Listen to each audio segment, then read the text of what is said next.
మిత్రులారా నమస్కారం. మనం నిన్న గత వీడియోలో వివో గైడ్ పార్ట్ 1 క్లాస్ 6 వరకు చెప్పుకున్నాం. ఈరోజు క్లాస్ 7 నుంచి చర్చిద్దాం. ఈ క్లాస్ 7 అనేది పేజ్ నెంబర్ 5లో ఉంది. మనము నిన్నట్లాగా చెప్పుకుంటే చాలా లేట్ అవుతుంది కాబట్టి ఓన్లీ సబ్జెక్టు త్వరగా దీన్ని మీకు ఎక్స్ప్లెయిన్ చేస్తాను. మీరు శ్రద్ధతో వింటారని ఆశిస్తున్నాను. Business done on Sundays and post office holidays అంటే సండేస్ పోస్ట్ ఆఫీస్ హాలిడేస్లో పోస్ట్ ఆఫీస్ ఏమేమి పని చేస్తుంది? Except NPO night post office, no post office including mobile post office works on Sundays and PO holidays. NPO తప్ప మిగతా ఏ post office కూడా Sunday holidays పనిచేయవు. నో బిజినెస్ విత్ పబ్లిక్, పబ్లిక్తో ఎలాంటి ట్రాన్సాక్షన్లు జరపవు. No clearance of street post letter boxes clear చేయరు. నో డెలివరీ, ఉత్తరాలు డెలివరీ ఇవ్వరు. ఎక్సెప్షన్స్ ఏంటంటే letters can be posted in RMS office and at some selected post offices. Letters post చేయొచ్చు RMS ఆఫీసులో, సమ్ సెలెక్టెడ్ పోస్ట్ ఆఫీసులు అంటే కొన్ని post ఆఫీసులు సెలెక్ట్ చేస్తారు లెటర్స్ పోస్ట్ చేయడానికి. వాటిల్లో లెటర్స్ పోస్ట్ చేయడం వరకే ఉంటుంది. Such postings can also made in the van of RMS office and at night post offices. Night post ఆఫీసులో కూడా అట్లా లెటర్లు పోస్ట్ చేయొచ్చంటే వ్యాన్ ఆఫ్ ఆర్ఎంఎస్ ఆఫీసెస్ అంటే ఆర్ఎంఎస్ వ్యాన్స్ దగ్గర కూడా మీరు లెటర్స్ పోస్ట్ చేయొచ్చు. ఆర్ఎంఎస్ వ్యాన్స్ అంటే ఏంటి? ఈ రైల్వేలో మా బ్యాగ్స్ ఇది అవుతాయి కదా, బ్యాగ్స్ పెడతా ఉంటాయి. దాంట్లో మనకు భోగి ఉంటుంది, దాన్ని ఆర్ఎంఎస్ వ్యాన్ అంటారు. దాంట్లో కూడా మీరు లెటర్స్ పోస్ట్ చేయొచ్చు. కాకపోతే ఇంతకుముందు లెటర్ సార్టింగ్ ట్రైన్స్లో ఉండేది. అందువల్ల అప్పుడు అక్కడ లెటర్స్ పోస్ట్ చేస్తే ఫాస్ట్గా వెళ్ళేది. ఇప్పుడు లెటర్స్ సార్టింగ్ ట్రైన్స్లో లేదు, ఓన్లీ బ్యాగ్స్ ఎక్స్చేంజ్ వరకే ఉంది. కాబట్టి మీరు పోస్ట్ ఆఫీస్లో వేసినా ఆర్ఎంఎస్ వ్యాన్లో వేసినా పెద్ద డిఫరెన్స్ ఉంటుంది ప్రస్తుతం. అది registers newspapers and packets can be posted without late fee at press sorting offices. Registered newspapers కానీ ప్యాకెట్స్ కానీ ప్రెస్ సార్టింగ్ ఆఫీసులో, ఆర్ఎంఎస్ ఆఫీసులో, నెట్ పోస్ట్ ఆఫీసులో కూడా వివో హాలిడేస్ సండేస్లో చేయొచ్చు. ఈ registered newspapers and packets without late fee గుర్తుపెట్టుకోవాలి. దీని గురించి మళ్ళీ వివరిస్తాను. Generally RMS offices at certain specified hours sell postage stamps and stationery and also book register letters. జనరల్గా ఆర్ఎంఎస్ ఆఫీసులు కొన్ని గంటలు పోస్టేజ్ స్టాంప్స్ అమ్ముతాయి. అలాగే స్టేషనరీ అంటే మీ inland letters, post cards, envelopes and also book register letters కూడా మీకు బుక్ చేస్తాయి. Late fee system is abolished by directed letter number GSR 912 dated 29/12/2022. ఈ లెటర్ ప్రకారము లేట్ ఫీ సిస్టము డిపార్ట్మెంట్ వాళ్ళు అబాలిష్ చేశారు. దీన్ని గుర్తించాలా. ఇది మీకు అడిగితే అడగచ్చు, late fee system is abolished, whether the late fee system is existing now in the department of post for posting of the ordinary letters అని అడగచ్చు. బిగ్ క్వశ్చన్, ఎందుకంటే లేటెస్ట్గా ఇది అబాలిష్ చేశారు కాబట్టి. దీని కొద్దిగా మీరు గుర్తుపెట్టుకోవాలి. అలాగే క్లాస్ 8 పోస్ట్ ఆఫీస్ హాలిడేస్. ఈ క్లాస్ 8లో ఏముంది? పోస్ట్ ఆఫీస్ హాలిడేస్ ఏంటి అనేది ఉంది. The following holidays are observed as post office holidays. ఇవన్నీ మీకు చదవాల్సిన పని లేదు, మీరు చదువుకోవచ్చు. మొత్తము ప్రస్తుతం పిఓవేలో 11 ఉన్నాయి, కానీ మొత్తం 14 మనకి నేషనల్ హాలిడేస్, కామన్ హాలిడేస్ 14 ఉంటాయి. అంటే ఆల్ ఇండియా లెవెల్లో 14 హాలిడేస్ ఉంటాయి. 3 ఏమో లోకల్ హాలిడేస్ ఉంటాయి. ఆ 3 స్టేట్ సర్కిల్లో డిసైడ్ చేస్తారు ఏ పండగలకి ఈ 3 హాలిడేస్ ఇవ్వచ్చు అనేది. అది సెంట్రల్ గవర్నమెంట్ కోఆర్డినేషన్ కమిటీ అనేది ఒకటి ఉంటుంది సర్కిల్ లెవెల్లో, వాళ్ళు డిసైడ్ చేస్తారు. మీకు తెలిసే ఉంటుంది, కొన్ని పండగలు ఒక ఒక సంవత్సరం ఉంటుంది, ఒక సంవత్సరం ఉండదు. ఇంతకుముందు ఒకసారి ఉగాదికి ఉంటే, ఒకసారి శివరాత్రికి ఉండేది, ఒకసారి సంక్రాంతికి ఉండేది. అలా మారుతూ ఉండేది ఈ పండగలు. ఎందుకు మారుతాయంటే స్టేట్ లెవెల్ ఫెస్టివల్స్ మూడే ఇస్తారు కాబట్టి ఆ మూడు మనం మార్చుకుంటూ ఉండాలి. ఒక సంవత్సరం ఒకదానికి, ఒక సంవత్సరం ఒకదానికి. కాబట్టి మీకు ఆప్షనల్ 3 నేషనల్ లెవెల్ 14. అర్థమైందా? Clause 9 payment of postage. Postage payment చేసే విధానము. Desirability of prepayment of postage. Prepayment అంటే ఆర్టికల్కి ముందే పోస్టేజ్ అంటించి పోస్ట్ చేయడం, దాన్ని ప్రీపేమెంట్ ఆఫ్ పోస్టేజ్ అంటారు. పోస్ట్ ఆఫీస్ ఎండ్యూర్ అంటే try to forward by the earliest possible mail on and effect delivery as expeditious అంటే fast, as expeditious as possible అంటే as fast as possible of the fully prepaid articles. Fully prepaid articles అంటే ఉత్తరాలు ఏదైనా పోస్ట్లో చేసేదానికి మొత్తం ఎంత అయితే పోస్టేజ్ అంటించాలో అంతా అంటించిన వాటిని ఫుల్లీ పెయిడ్ ఆర్టికల్స్ అంటారు. ఏదైనా తక్కువ అంటిస్తే దాన్ని అన్పెయిడ్ ఆర్టికల్స్ అంటారు. Unpaid and insufficiently paid articles. Insufficiently paid అంటే కొంత పే చేసి కొంత పే చేయకపోవడం. అన్పెయిడ్ అంటే అసలు పే చేయకపోవడం.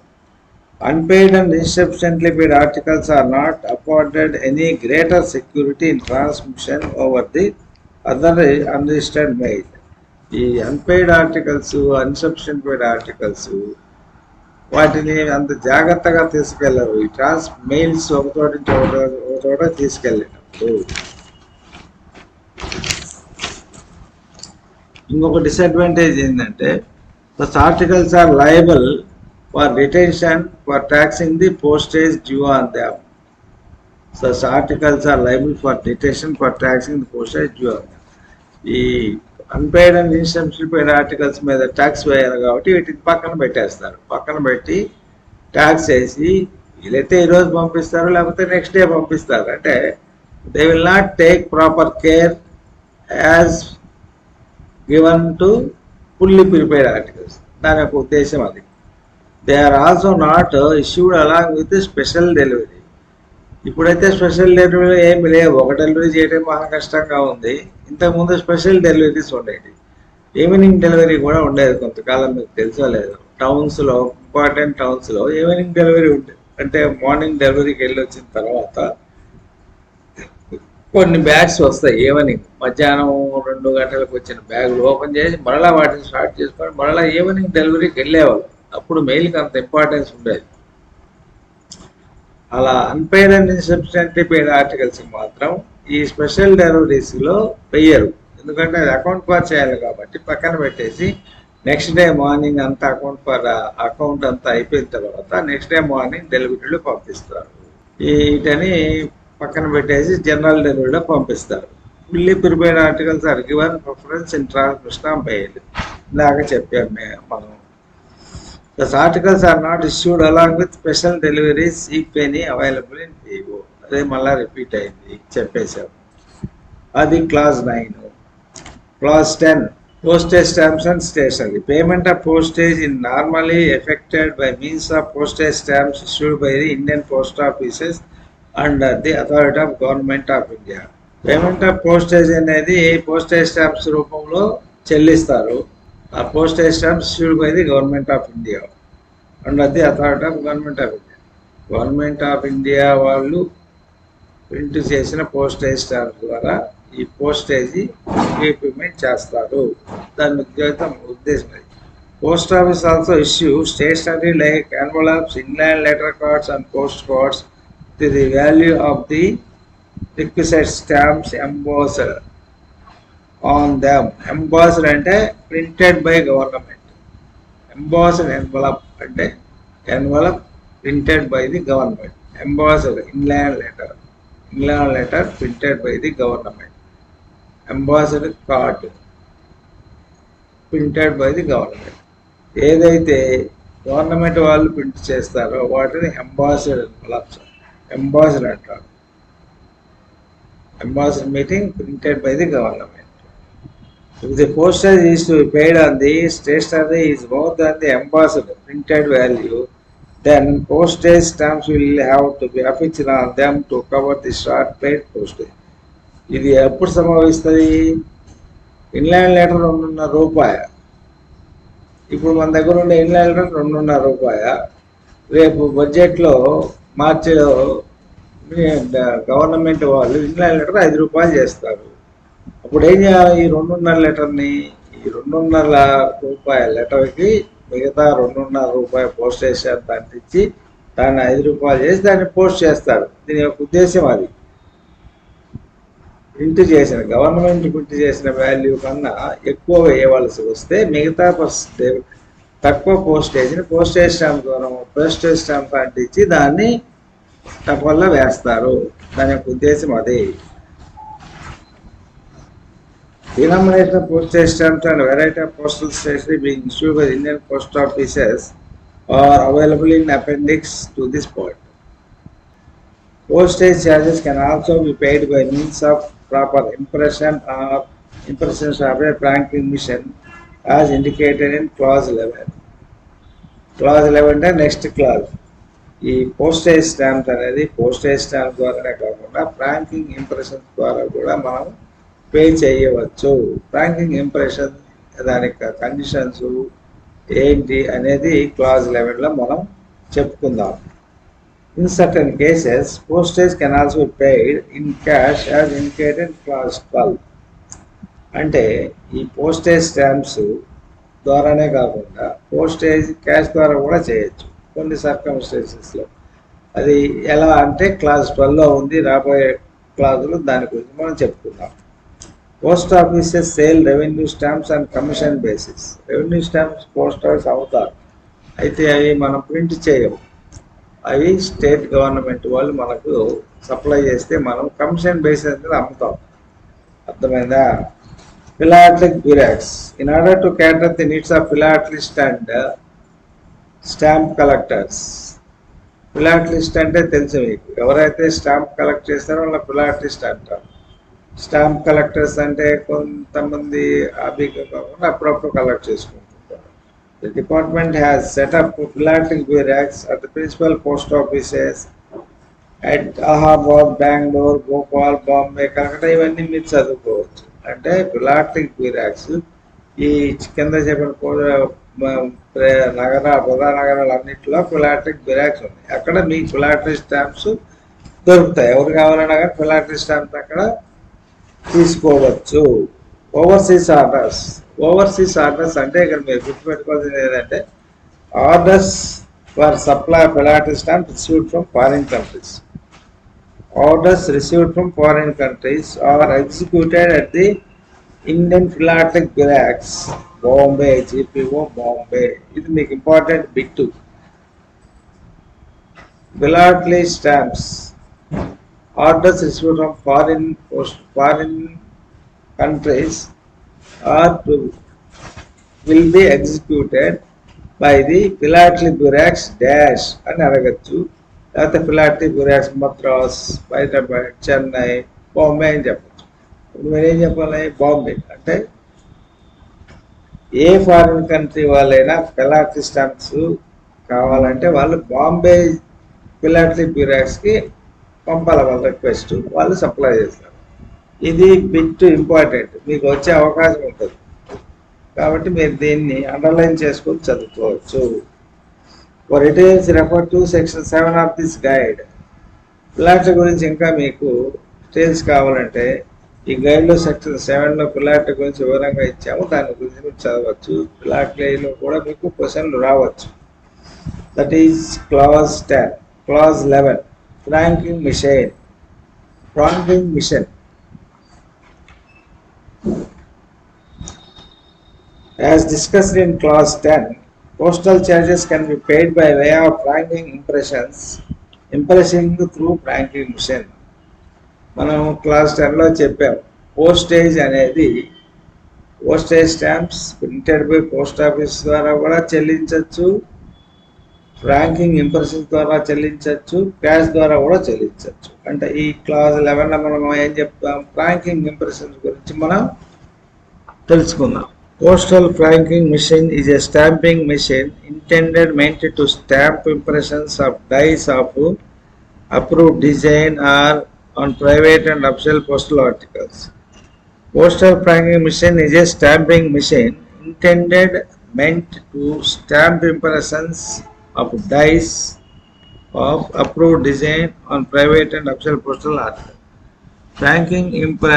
Franking machines దేని పనికి వస్తాయంటే franking impressions, approved dies and డిజైన్స్తో పోస్టల్ ఆర్టికల్స్ మీద ప్రైవేట్ కానీ అవి సర్వీస్ లెటర్స్ కానీ ప్రింట్ చేయొచ్చు. Payment of commission at the rate of 3% is permitted on the value of francs used the licensee. ఈ ఫ్రాంకింగ్ మిషన్ యూజ్ చేయడం వల్ల అసలు ఫ్రాంకింగ్ మిషన్ ఎవరు యూజ్ చేస్తారు, ఎవరైతే బల్క్గా ఉత్తరాలు పోస్ట్ చేస్తారో వాళ్ళకి ఈ ఫ్రాంకింగ్ మిషన్ అవసరం ఉంటుంది.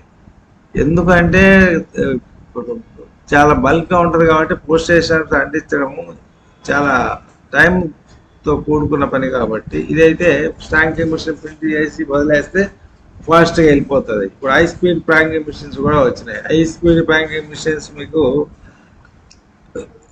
గంటకు కొన్ని వేల ఆర్టికల్స్ ప్రింట్ చేస్తాయి.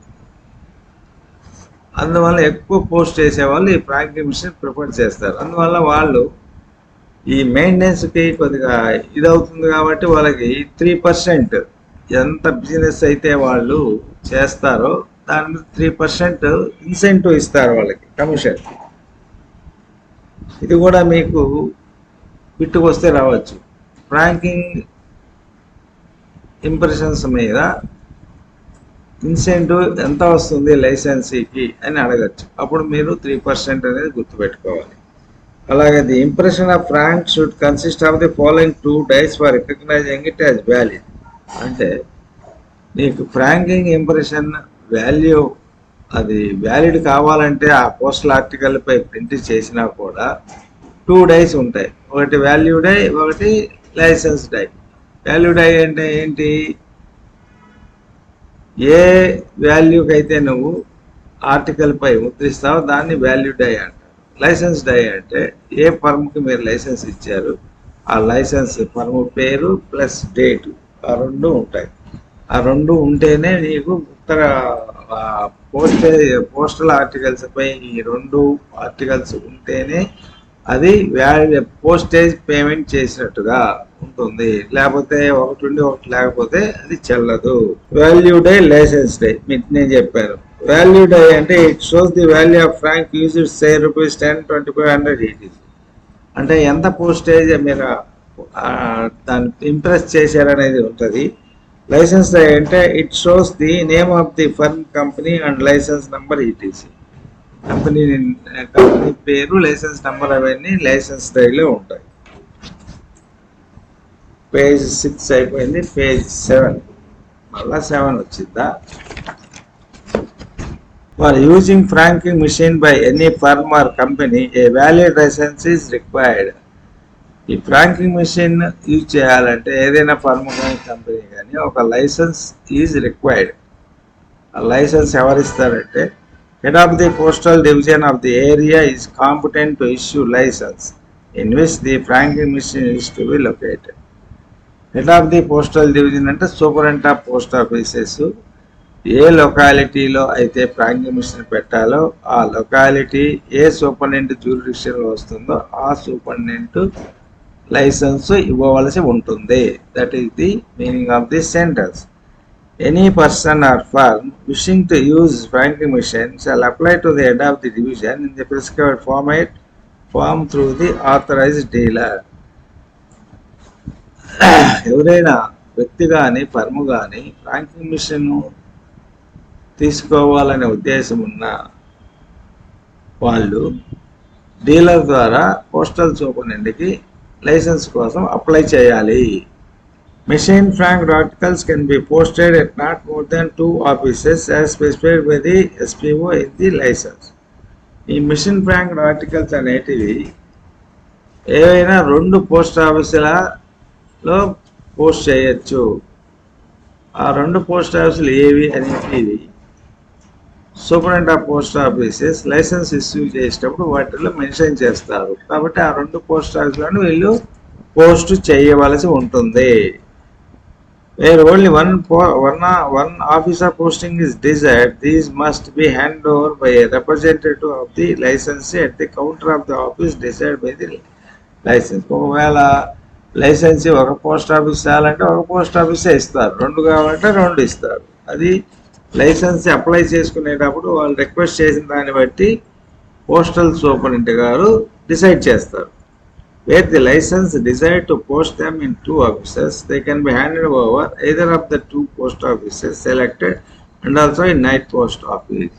2 పోస్ట్ ఆఫీసులు సెలెక్ట్ చేసుకోవచ్చు అని చెప్పాము కదా. ఆ 2 పోస్ట్ ఆఫీసులో ఇవ్వచ్చు, నైట్ పోస్ట్ ఆఫీసులో కూడా ఇవ్వచ్చు. అంటే నైట్ పోస్ట్ ఆఫీస్ అంటే వీళ్ళు సెలెక్ట్ చేసుకున్న 2 పోస్ట్ ఆఫీసులలో నైట్ పోస్ట్ ఆఫీస్ ఉంటే అక్కడ చేస్తారు, లేకపోతే అవకాశం ఉండదు. ఎందుకంటే రికార్డ్ ఏమి ఉండదు కదా నైట్ పోస్ట్ ఆఫీసులో.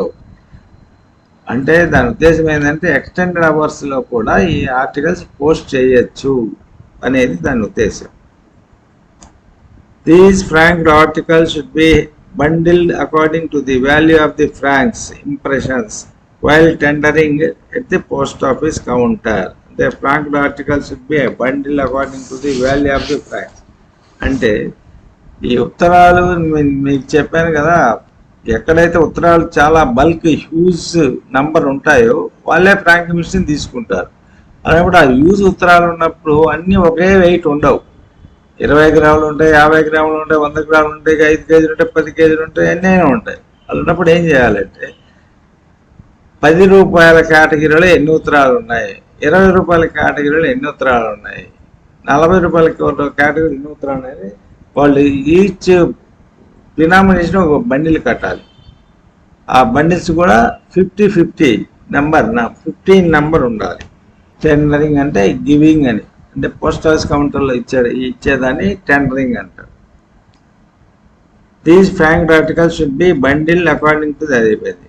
Each consignment time must be accompanied by a window delivery ticket for identification of licensees representative. Each consignment అంటే ప్రతిసారి, అంటే వాళ్ళు ఫ్రాంకింగ్ మిషన్ ఆర్టికల్స్ 2-3 సార్లు అయినా తేవచ్చు పోస్ట్ ఆఫీస్కి. ఈచ్ కన్సైన్మెంట్ ప్రతిసారి తెచ్చేటప్పుడు ఎవరి ద్వారా అయితే పంపిస్తారో ఈ ఫర్ము వాళ్ళు విండో డెలివరీ టికెట్ పంపించాలి. విండో డెలివరీ టికెట్ అంటే that is an identification letter issued by the department of post for the license holder to carry the articles and post them in post offices. Superintendent of post office licence ఇచ్చేటప్పుడు window delivery ticket issue చేస్తాడు.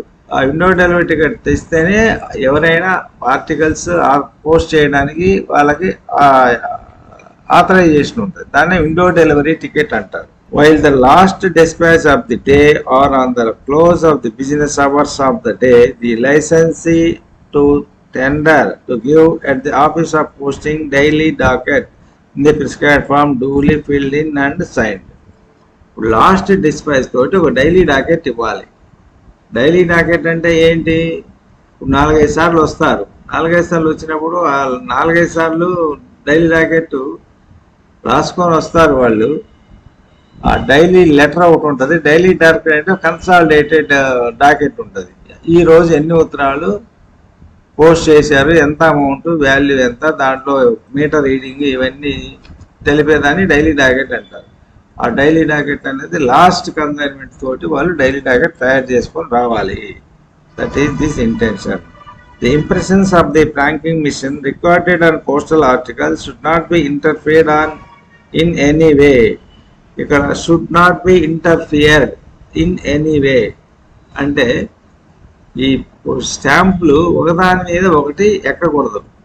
ఒకదాని మీద ఒకటి ఎక్కడం అంటే తెలుసుగా, ఒక stamp మీద ఇంకో స్టాంప్ కొట్టకూడదు. అలాగే ఫ్రాంకింగ్ ఇంప్రెషన్స్ కూడా ఒకటి కొట్టి దాని మీద ఇంకోటి కొట్టకూడదు. అంటే రెండుటికి మధ్య 1 సెంటీమీటర్ డిస్టెన్స్ ఉండాలి. Impressions should be of bright red colour ఈ ఇంప్రెషన్స్ ఎలా ఉండాలి?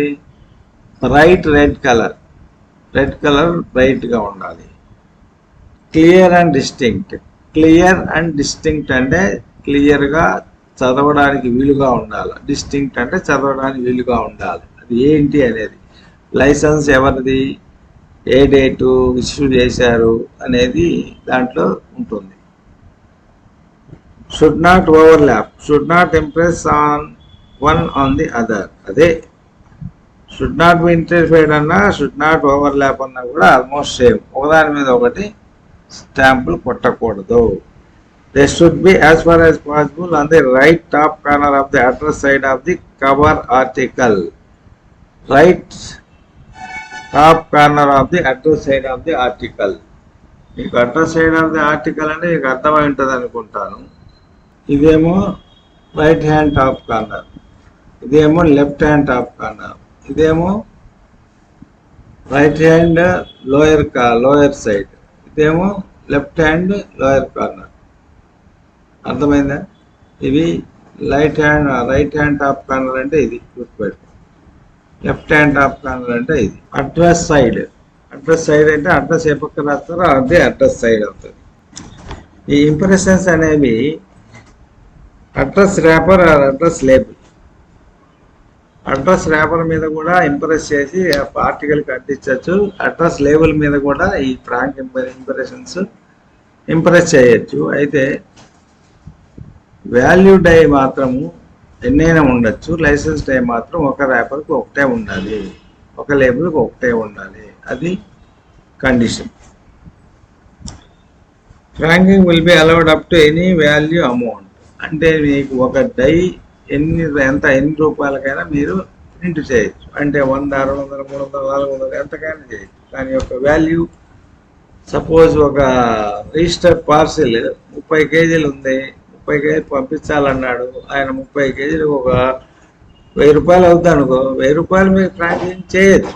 అంటే frank impression can be done up to any value. అది గుర్తుపెట్టుకోండి. దీనికి కూడా మీరు కన్ఫ్యూజ్ చేయడానికి franking impression cannot be impressed more than 500 rupees అని ఇచ్చారనుకోండి, అది తప్పు అవుతుంది. ఎందుకంటే ఫ్రాంకింగ్ ఇంప్రెషన్స్ ఎంత వాల్యూకైనా చేయొచ్చు.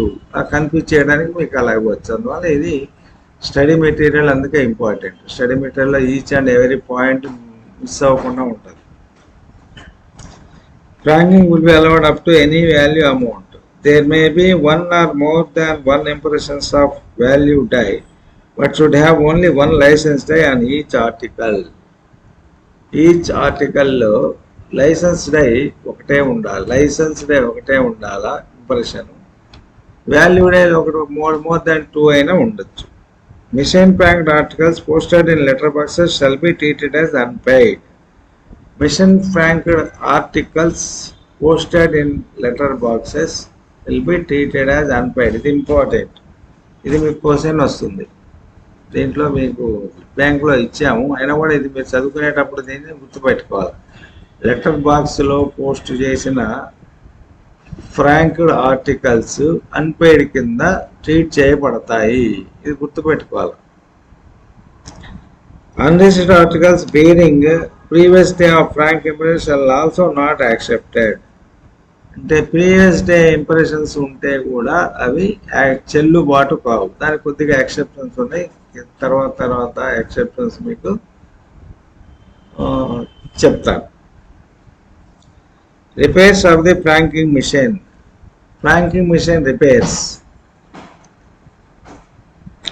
in places where the authorized dealers have their own servicing centers with the qualified and experienced staff. Repairs and servicing will be carried out at these centers in the presence of a postal official deputed for the purpose.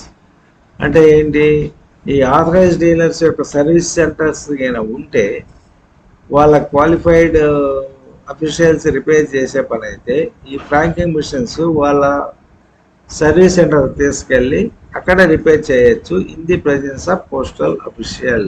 గుర్తుపెట్టుకో, in the presence of postal official. ఇక్కడ మీకు confuse చేయడానికి question ఇలా ఇవ్వచ్చు. ఎలా అంటే, a licensee has sent a franking machine which is not functioning properly to the authorized service center for repairs, and he got repaired himself without intimating to the post office, and the amount is also paid by them. Is it in order అని question వేయచ్చు. అది order, అది కరెక్టా అంటే తప్పు. ఎందుకంటే the repair అనేది in the presence of the postal official చేయాలి కాబట్టి వాళ్ళు చేసిన పని తప్పు అనేది మీరు రాయాలి.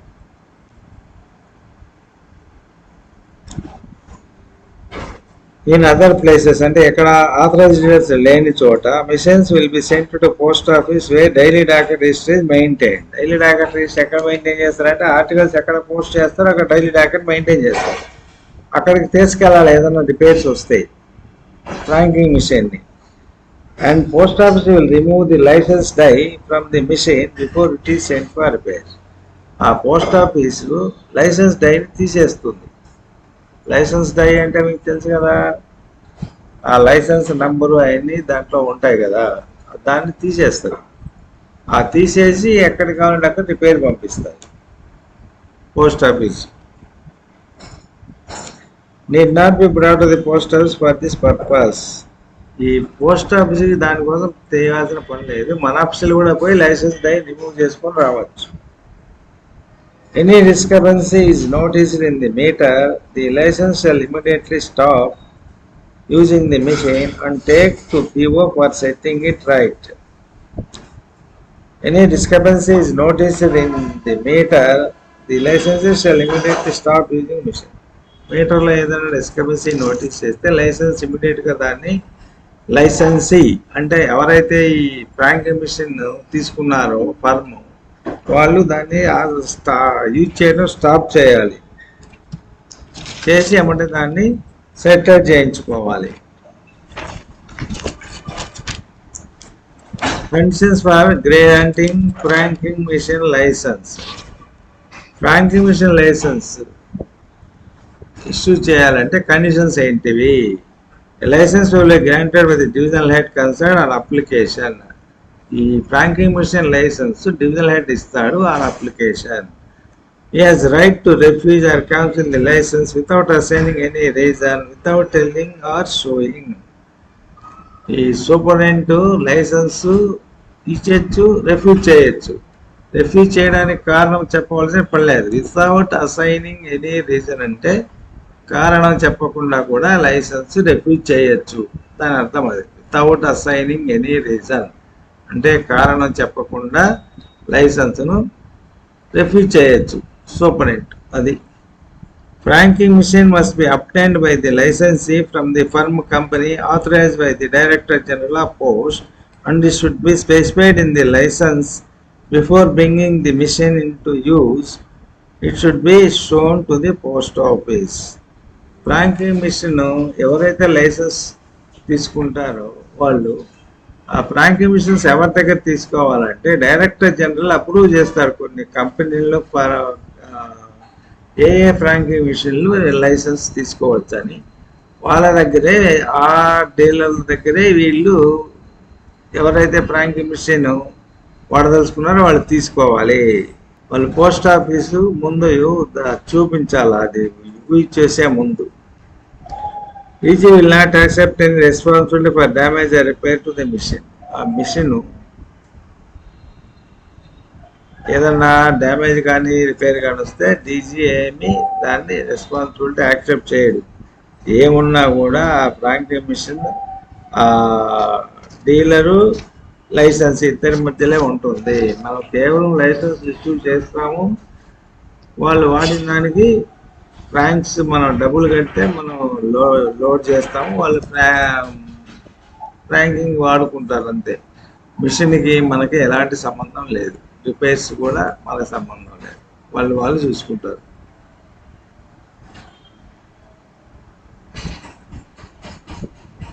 Each machine will be sealed by the supplier before supplying to the firm, and post office will affix lead seal at the bottom. Each machine will be sealed by the supplier before supplying to the firm.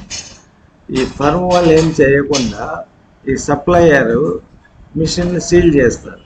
తర్వాత వచ్చిన తర్వాత ఈ మన post office వాళ్ళు మన lead సీల్తో మన వాళ్ళు ఒక సీల్ వేస్తారు. అంటే ఆ లైసెన్సీ అని ఆయన దాన్ని ఆపరేట్ చేయకూడదు. ఓన్లీ ఫ్రాంకింగ్ ఇంప్రెషన్ చేయటం వరకే. ఏం తేడా వచ్చినా మళ్ళీ వాళ్ళు ఫ్రాంక్ సప్లై దగ్గరికి అనుకోవాలా, లేకుంటే మన దగ్గరికి వచ్చి ఆ లెట్ సీల్ తీసేసి రిపేర్కి తీసుకెళ్ళాలి. అది the seal applied by the post office should not be broken or handled by the licensee. Post office వాళ్ళు అప్లై చేసిన సీల్ని లైసెన్సీ దాన్ని బ్రేక్ చేయకూడదు, పైగా దాన్ని హ్యాండిల్ చేయకూడదు. The licensee must at all reasonable times allow an authorized officer of the department to inspect the machine without notice. ఈ licensee postal అఫీషియల్ని ఎప్పుడు వచ్చినా కూడా అలౌ చేయాలి ఇన్స్పెక్ట్ చేయడానికి. అంతేగాని ఇప్పుడు కుదరదు, మేము చెప్పినప్పుడు రాండి, లేకపోతే మాకు ఇప్పుడు పని ఉంది అని అనకూడదు. ఈ పోస్టల్ అఫీషియల్ అయినా సర్ప్రైజ్ చెక్ చేస్తాడు, మిషన్ ఎలా ఉంది, ఏంటి, ఎలా వాడుతున్నారని. దాన్ని వాళ్ళు లైసెన్సీ అలౌ చేయాలి, అప్పుడే లైసెన్స్ ఇస్తారు. అంటే లైసెన్స్ ఇచ్చే ముందు ఈ కండిషన్స్ అన్ని వాళ్ళకి చెప్తారు లైసెన్సీకి. Licensee must take adequate steps to guard against the fraudulent use of the machine. ఈ మిషన్ ఫ్రాడ్లెంట్ యూజ్ అంటే ఆ పోస్ట్ ఫ్రాంక్స్ ఎవరంటే వాళ్ళు కొట్టుకోకుండా, తర్వాత మిషన్ చేయకోకుండా జాగ్రత్తలు తీసుకోవాలి. In particular he must have a detachable meter where provided padlock to the body machine. అంటే ఇప్పుడు అంతా ఇంటర్నల్గా వస్తున్నాయి మిషన్స్, ఫ్రాంకింగ్ మిషన్స్. ఇంతకుముందు మన ఫోన్కి వచ్చినట్టుగా నంబర్లు ఉండేవి. ఆ నంబర్లు కొడితే ఆ ఫ్రాంక్ అయ్యేది. అప్పుడు ఆ నంబర్లుకి ప్యాడ్లాక్ ఒకటి పెట్టేవాళ్ళు. అది దాని యొక్క ఉద్దేశం. ప్యాడ్లాక్ అంటే ఆ నంబర్లు ఆపరేట్ చేయకుండా దానికి ఒక ప్లాస్టిక్తో కానీ లేకపోతే కర్రతో కానీ ఒక మూత తయారు చేసి మూత లాక్ చేసేవాళ్ళు. దట్ ఈజ్ ప్యాడ్లాక్ అంటారు. And a key kept with a responsible person. ఆ ప్యాడ్లాక్ వేసిన తర్వాత ఆ రెస్పాన్సిబుల్ పర్సన్కి ఒక రెస్పాన్సిబుల్ పర్సన్కి ఇస్తారు.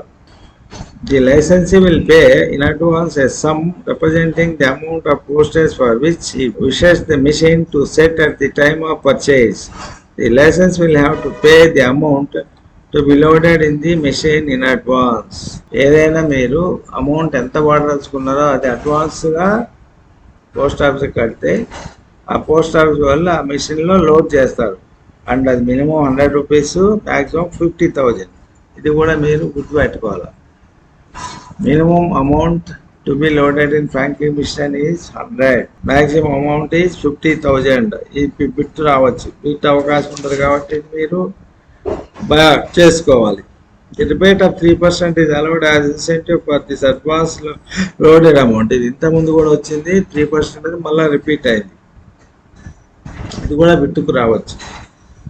Whenever the licensee wants to deposit any sum in advance and to have the machine reset, he will bring the franking machine with the from record book and window delivery ticket at post office specified in the license name of post office where the franking machine to refill with balance or loading with advance amount will be mentioned.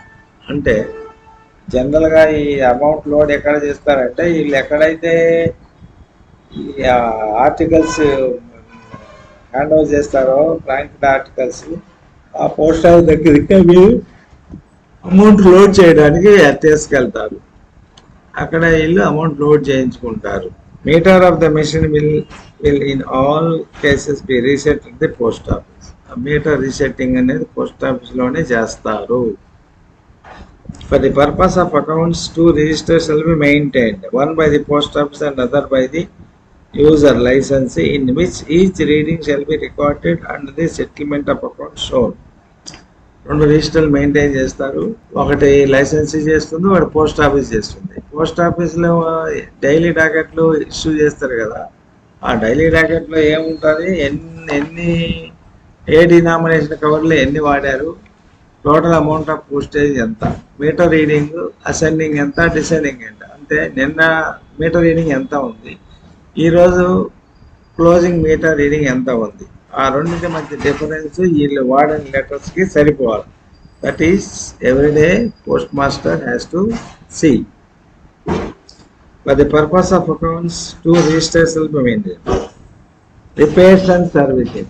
Repairs and servicing ఎలా చేస్తారని చూద్దాం. If the supplier is having authorized service centers, repairs and servicing will be carried out by them at their service centers in the presence of the postal official deputed for the purpose. ఇది ఇంతకుముందు కూడా చెప్పున్నాం మీకు.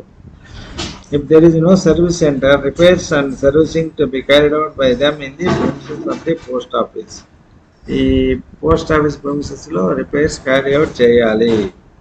If the authorized supplier cannot carry out servicing and repairs at post office, the machine will be sent to the post office where the daily docket is to be maintained for removing the license die from the machine before it is sent for repair.